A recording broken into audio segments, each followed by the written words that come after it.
So here we have the Nissan Juke on a 13 plate. I'm going to start off by showing you around the outside of the car, and then we'll hop in and run through some controls on the inside. From the outside though, you can see it's a 5-door car with alloy wheels. Let's start off inside the boot and then work our way around the rest of the car from there. As we approach the back of the car, you'll see that we've got plenty of boot space, along with that 60/40 split folding rear seat should you wish to increase the space even further. It can then be increased further again by lifting and, if you wish to, removing this tray section here.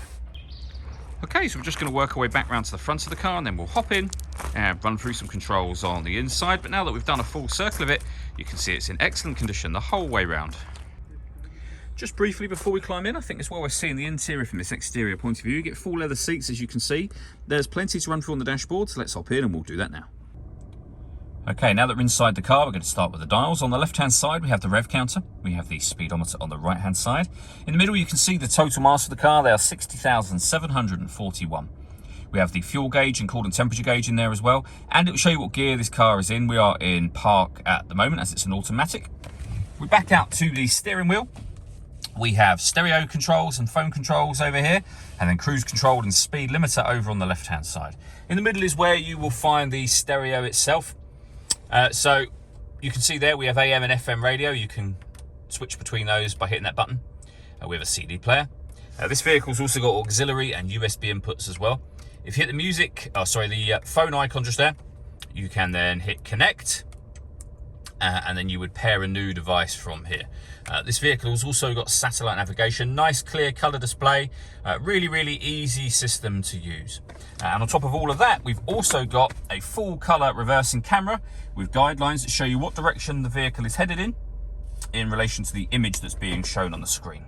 Working our way down, we have climate control. So you can adjust the temperature, you can adjust the fan speed up and down, you can determine where you'd like the air to be distributed once it enters the car. That button then turns your air conditioning on. Same button again to turn it off. You can also hit this button in, and you'll see it now says auto. The car will take control of the fan speed and the direction of the air to maintain the temperature that you've asked for. To override that, just make any manual adjustment. You'll see auto has gone off. You can put it back on your own settings here.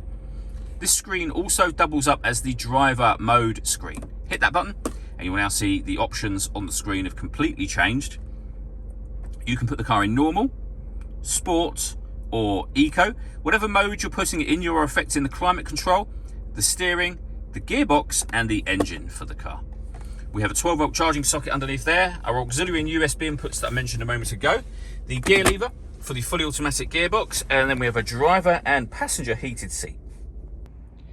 All that leaves me to say is thank you for taking the time to watch this video. If you'd like to come and see the car in person and have a test drive, please feel free to give us a call here at Surrey Specialist Cars. We'd love to hear from you soon.